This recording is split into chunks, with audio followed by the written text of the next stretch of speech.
Iran has targeted the USS Abraham Lincoln aircraft carrier with 4 ballistic missiles. This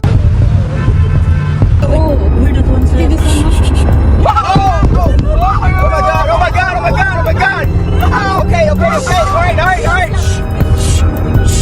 Iran claims to have targeted a U.S. aircraft carrier. Iranian Revolutionary Guard Corps say they have attacked USS Abraham Lincoln. The IRGC claims to have launched 4 ballistic missiles to a missile fragment falling to the ground and exploding in the capital of Qatar. It's part of the retaliation from Iran after the U.S. and Israel launched a massive and ongoing military campaign. 0347 hours. The Persian Gulf, one of the most contested stretches of water on the planet. Right now, the USS Abraham Lincoln, a Nimitz-class supercarrier displacing over 100,000 tons of American naval power, is cutting through dark swells at 18 knots. Her flight deck stretches nearly 333 meters.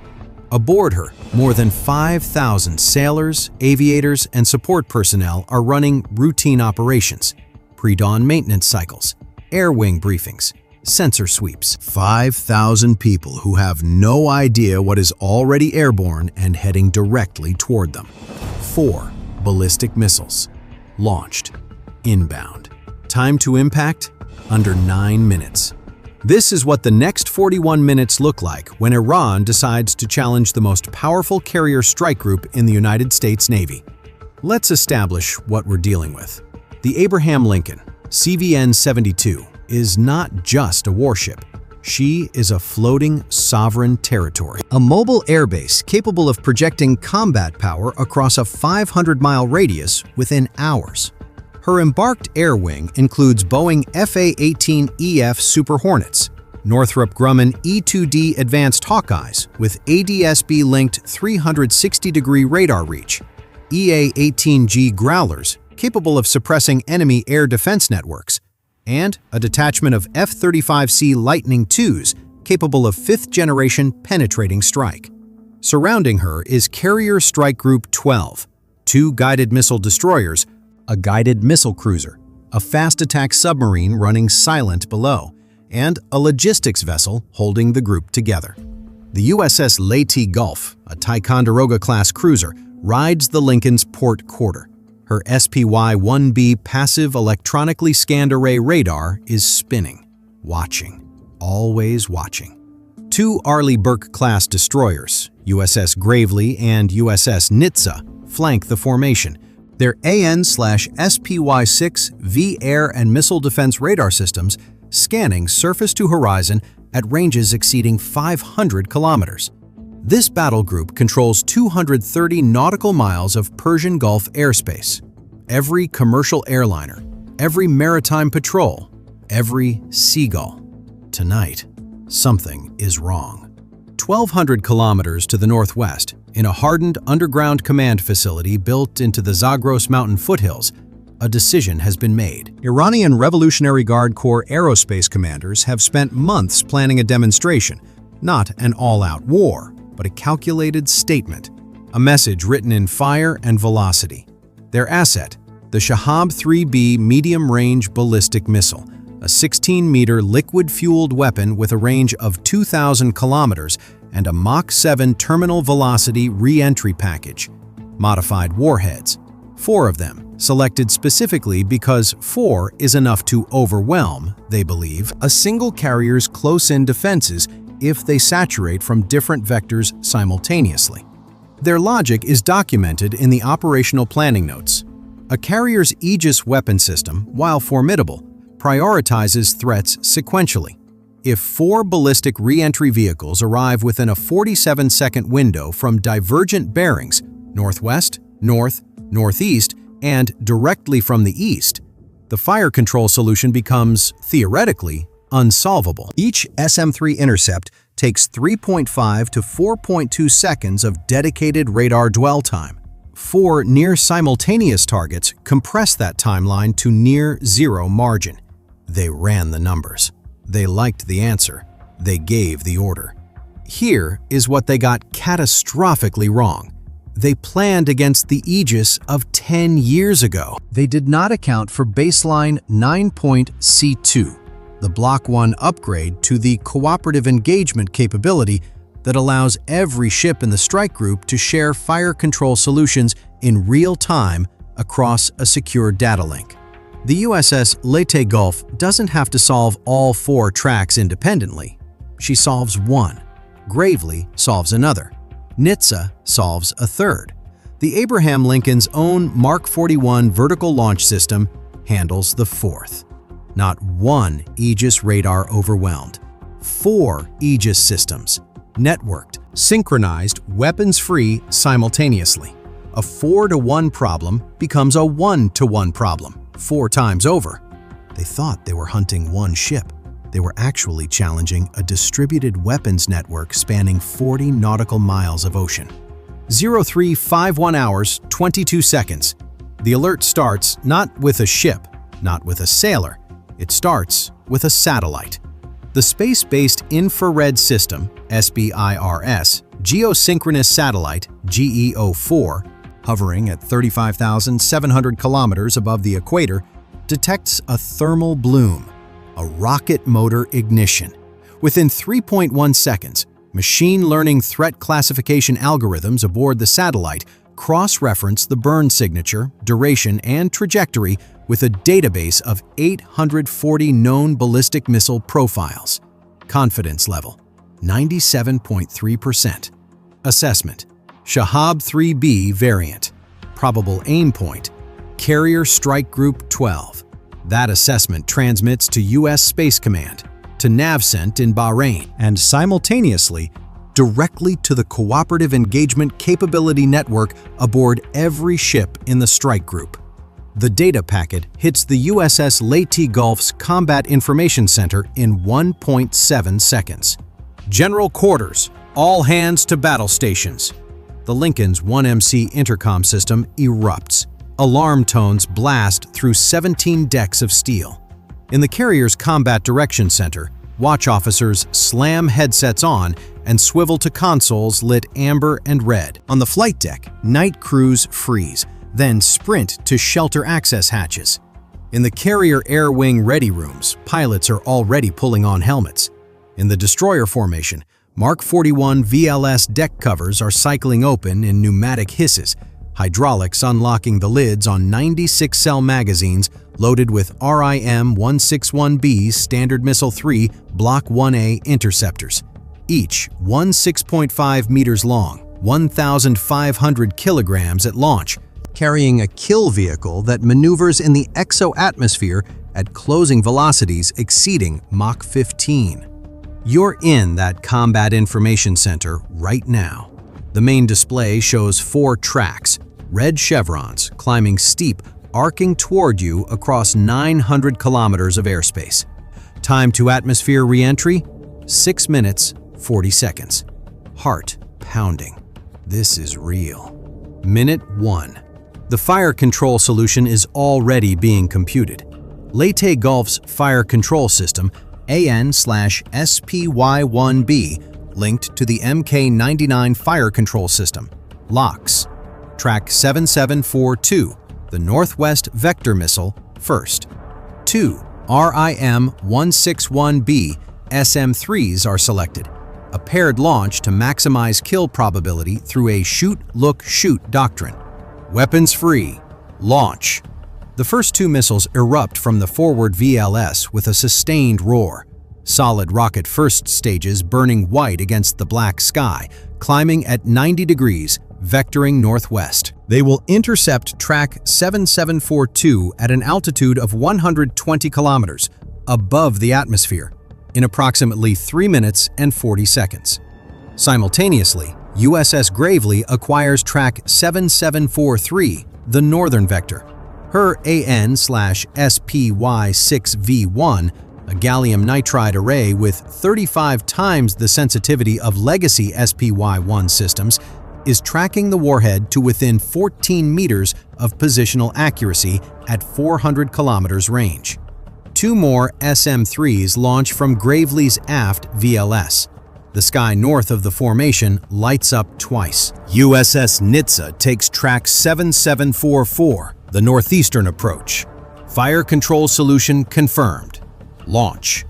2 more RIM-161Bs climb into the dark. The Abraham Lincoln's own weapons team, working the Lincoln's embarked Aegis Ashore Link, coordinates the 4th engagement. Track 7745, the direct eastern approach. The most dangerous angle because it compresses engagement geometry. SM-3 SOA from the Lincoln's own Mk-41 cells. 6 seconds elapsed since first launch. All 4 inbound ballistic missiles now have dedicated interceptors climbing to meet them in the exo-atmosphere. 5,000 people breathing again. Barely. But the Iranians anticipated an SM-3 engagement. They built in a countermeasure. The Shahab-3B warheads are carrying decoy packages, lightweight radar-reflective chaff buses designed to release at 150 kilometers altitude, generating 8 to 12 false targets per re-entry vehicle. At that altitude, the SM-3 kill vehicle's seeker head, the EKV or exo-atmospheric kill vehicle, must discriminate between the actual maneuvering re-entry vehicle and chaff debris. Here's how it works. The EKV uses dual-band infrared imaging to look for thermal signatures. Chaff is cold. The actual warhead, heated by residual fuel oxidizer burn and aerodynamic friction even at upper atmospheric altitudes, glows. The discrimination algorithm, updated in Block 1A variants, rejects cold objects. It hunts heat. Track 7742's chaff package deploys at 148 kilometers. 14 false objects bloom across the radar picture. The EKV seeker, riding aboard the first of 2 SM-3s fired at that target, processes the infrared array in 0.3 seconds and locks on to the single thermal source moving at Mach 7.2. Impact.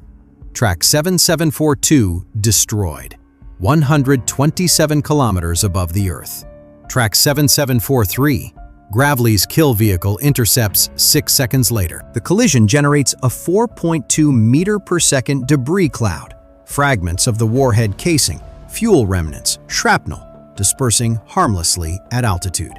Track 7743 destroyed.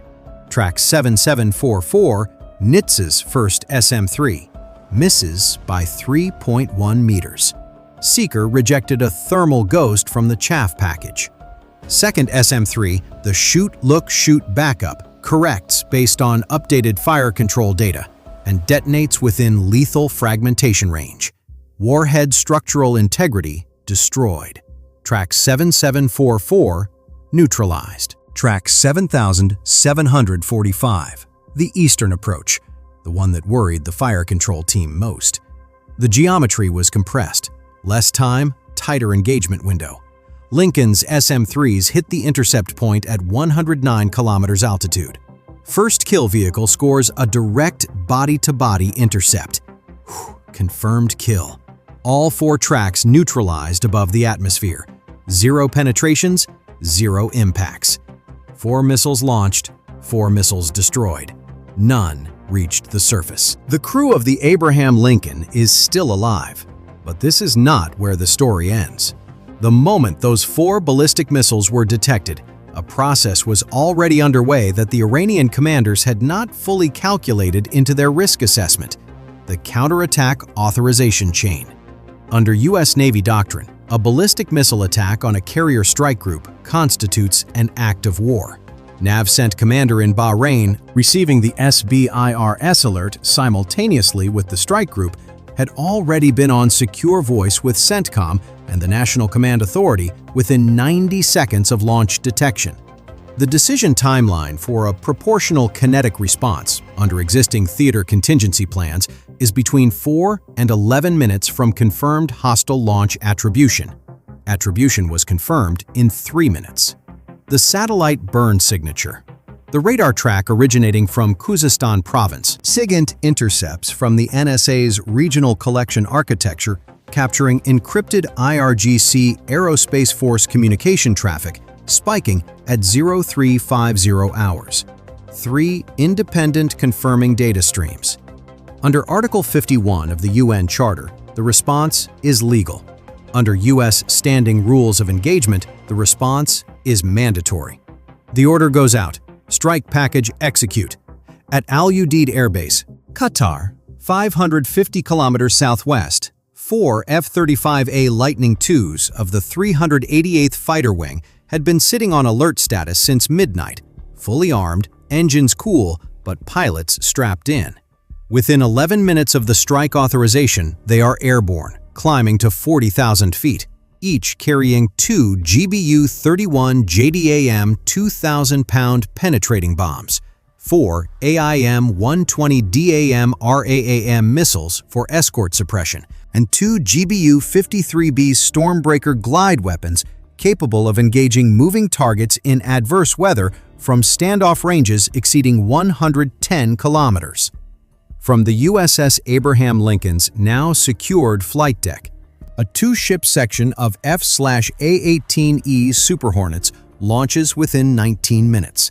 Both aircraft carrying AGM-154C Joint Standoff Weapon glide munitions, and 2 AGM-88 EAAR GMER anti-radiation missiles, specifically programmed to home on the acquisition radar frequencies used by Iranian long-range surface-to-air missile systems guarding the launch site.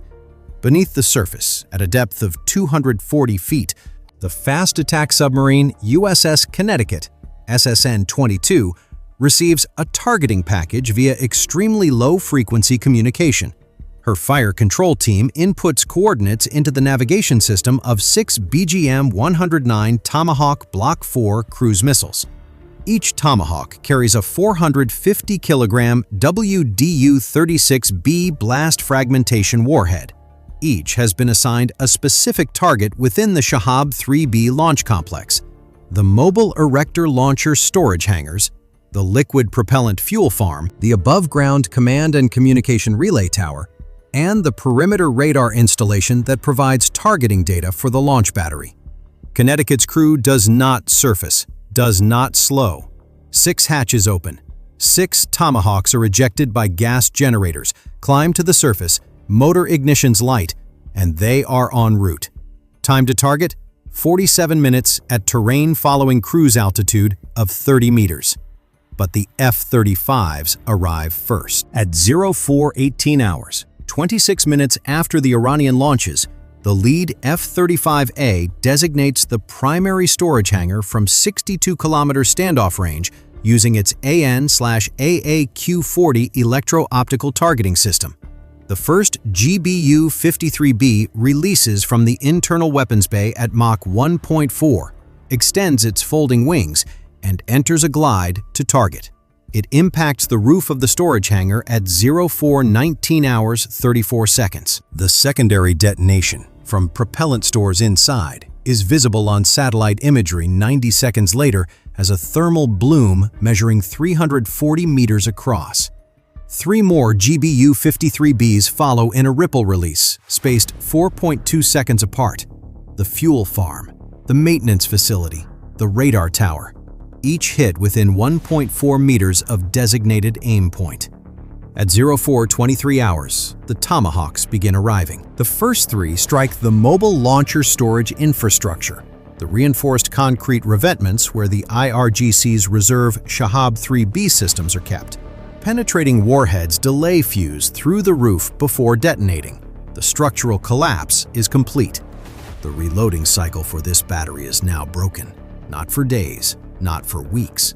The infrastructure required to reconstitute this capability has a reconstruction timeline measured in years. The remaining 3 Tomahawks systematically walk through the command node, the communication relay, the encrypted data link antenna, the hardened command bunker, struck by a Block 4 variant with a modified unitary penetrator warhead designed to defeat 2.4 meters of reinforced concrete.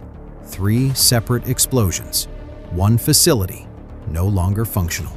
Total elapsed time from Iranian launch to complete facility destruction, 41 minutes. Now let's step back and look at what just happened, because the numbers here tell a story that no amount of political rhetoric can change. Iran launched 4 ballistic missiles from a complex that represented a significant portion of its Western Gulf strike capability. The strike group detected all 4 via space-based infrared in under 4 seconds of launch, engaged all 4 with networked Aegis systems in under 2 minutes, destroyed all 4 above the atmosphere. Then, within the same operational window, dismantled the launch infrastructure, the fuel logistics chain, the reloading capability, and the command architecture that enabled the attack, all without a single U.S. aircraft lost, without a single U.S. sailor injured, without the strike group altering its operational course by more than 12 degrees during the defensive engagement. For every 1 asset Iran committed to the attack, the response eliminated 5 pieces of the infrastructure that supported it. That's not a battle ratio. That is a capability audit, and Iran failed it catastrophically. Inside that launch facility, the story is different. We won't speculate on numbers because this is a fictional scenario, and human cost is not entertainment.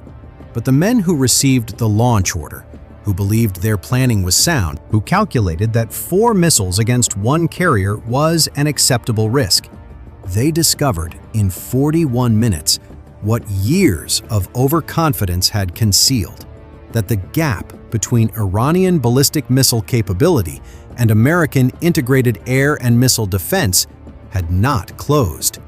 It had widened. The Shahab 3B is a 1990s technology derivative, however modified. The Aegis Baseline 9C2 Cooperative Engagement Network is not. The F-35's AN/AAQ-40 targeting pod is not. The BGM-109 Tomahawk's terrain-following guidance at 30-meter altitude is not. Deterrence is not a slogan. It is an engineering problem. And on this night, in this fictional scenario, the American engineering answer was decisive. So what's the real lesson here? It's not about superiority for its own sake.